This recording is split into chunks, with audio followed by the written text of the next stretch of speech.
Selamat pagi, salam sehat dan salam sejahtera untuk kita semua, Bapak Ibu dan saudara-saudara yang terkasih di dalam Tuhan kita Yesus Kristus. Di pagi hari yang penuh akan sukacita, ceria, rasa syukur yang luar biasa.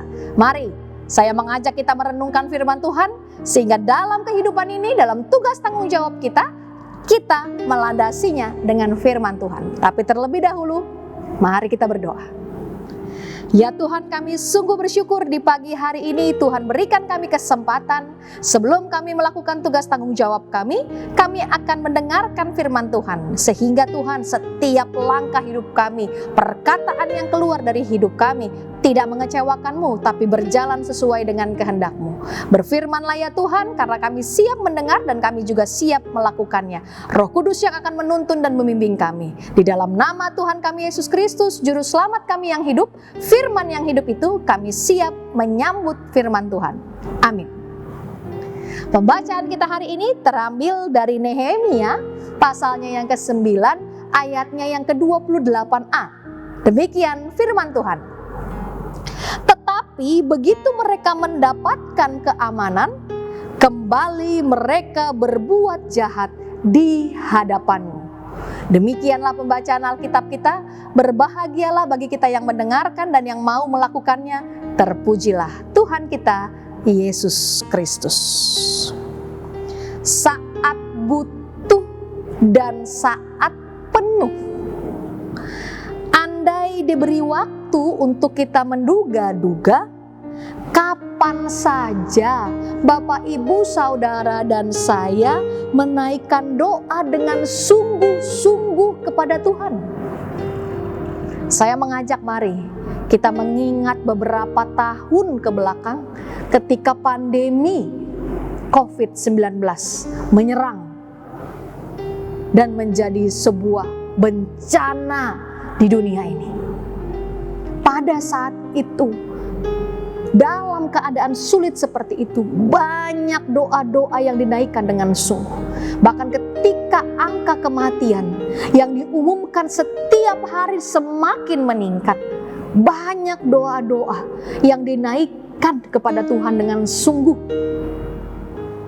Bapak, Ibu, Saudara, dan saya harus kita juga mampu mengakui, saat situasi tidak menentu, saat keadaan jauh daripada sesuatu yang kita harapkan, saat kita tidak berdaya, saat seperti itu biasanya orang-orang percaya berdoa dengan sungguh pada Tuhan.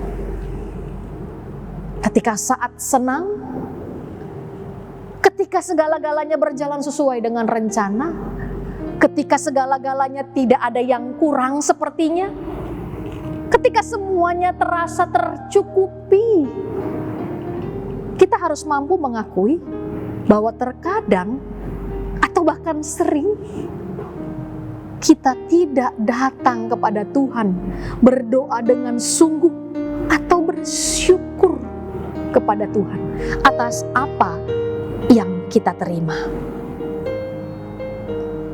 Relasi macam apa yang terjalin antara Bapak, Ibu, Saudara saya dengan Tuhan ketika kita hanya datang kepada Sang Sumber kehidupan itu ketika kita dalam keadaan sulit, ketika kita tidak berdaya. Relasi macam apa yang kita harapkan terjadi dengan hidup kita bersama dengan Tuhan? Jikalau kita mengingat Sang Sumber kehidupan, Sang Sumber berkat, segala-galanya itu hanya dalam keadaan sulit. Lalu kalau ke dalam keadaan senang, kita kemana? Sikap yang tadi diutarakan, itu dibahas juga oleh Nehemia. Nehemia menuliskan kelakuan bangsa Israel, bangsa yang tegar tengkuk itu, bangsa yang juga dipilih Tuhan itu, yang sebenarnya keadaannya sungguh menyedihkan. Mereka dapat dikatakan mereka menunjukkan sikap dekat hanya saat butuh, menjauh ketika mereka dalam keadaan penuh. Saat mereka dikelilingi musuh dan dalam kesulitan, Nehemia mengatakan, dan pada waktu kesusahan mereka berteriak kepada Tuhan. Akan tetapi saat semua teriakan minta tolong mereka itu dikabulkan oleh Tuhan, Nehemia juga menuliskan, begitu mereka mendapatkan keamanan, kembali mereka berbuat jahat di hadapan Tuhan. Ini bukan relasi yang baik. Dan bukan seperti ini yang Bapak, Ibu, Saudara, dan saya lakukan kepada Tuhan.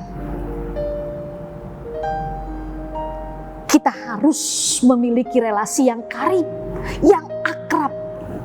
Tapi bukan hanya dalam keadaan sulit, bukan hanya dalam keadaan susah, tapi juga dalam segala jenis keadaan. Ketika Bapak, Ibu, Saudara, dan saya mampu kembali kepada Tuhan dalam keadaan senang, Bapak, Ibu, dan saya sedang menyadari bahwa itu datangnya dari Tuhan. Ketika Bapak, Ibu, Saudara, dan saya datang kepada Tuhan dalam keadaan susah, dalam keadaan sulit, Bapak, Ibu, dan saya sedang menyadari bahwa kita bukan siapa-siapa tanpa Tuhan. Bahwa tempat bersandar kita hanya pada Tuhan. Tuhan rindu dan menginginkan kita membangun relasi yang baik dengan dalam segala keadaan. Maka melalui firman ini, saya mengajak kita semua. Baik itu dalam keadaan yang tidak baik. Baik itu dalam kebutuhan kita akan Tuhan yang luar biasa. Ataupun dalam keadaan penuh. Datanglah kepada Tuhan. Berdoalah, bersyukurlah, memintalah. Karena relasi antara umat percaya dengan Sang Sumber kehidupan harus berjalan setiap waktu. Dengan begitu, Bapak, Ibu, Saudara, dan saya menempatkan Tuhan sebagai yang nomor satu. Selamat menjalin kehidupan yang karib dengan Tuhan, relasi yang semakin akrab dengan Sang Sumber kehidupan. Tuhan Yesus memberkati. Amin. Kita berdoa. Ya Tuhan Allah, kami bersyukur atas firman-Mu ini. Terkadang dalam kehidupan itu atau sering Tuhan, kami datang hanya kepadamu ketika dalam keadaan sulit. Kami sering melupakan Engkau ketika kami dalam keadaan senang atau tercukupi. Ampuni kami Tuhan. Kiranya firman ini menyadarkan kami, sehingga kami membangun relasi yang baik dengan Tuhan dalam segala keadaan. Sehingga kami mampu bersyukur dan kami mampu berserah kepada Tuhan. Ya Tuhan Allah, dalam kehidupan yang Tuhan percayakan ini, dalam tugas tanggung jawab yang sebentar kami lakukan ini, pasti kami memenuhi atau menemui banyak sekali tantangan, rintangan, yang bahkan menggoda iman percaya kami. Tetapi melalui firman yang kami dengar ini, kami akan berjalan bersama dengan Tuhan, melakukan segala sesuatu sesuai dengan kehendak Tuhan. Terima kasih ya Tuhan, terpujilah nama-Mu di atas segala nama. Biarkanlah Tuhan yang memberkati kami di sepanjang hari ini bersama dengan keluarga kami maupun dengan rekan-rekan dan saudara-saudara kami. Karena kami percaya hari ini sampai selamanya Tuhan menyertai kami. Di dalam nama Tuhan kami Yesus Kristus, Juru Selamat kami yang hidup itu, kami telah berdoa, kami telah bersyukur, dan kami siap melanjutkan tugas tanggung jawab kami pada hari ini. Terpujilah Tuhan.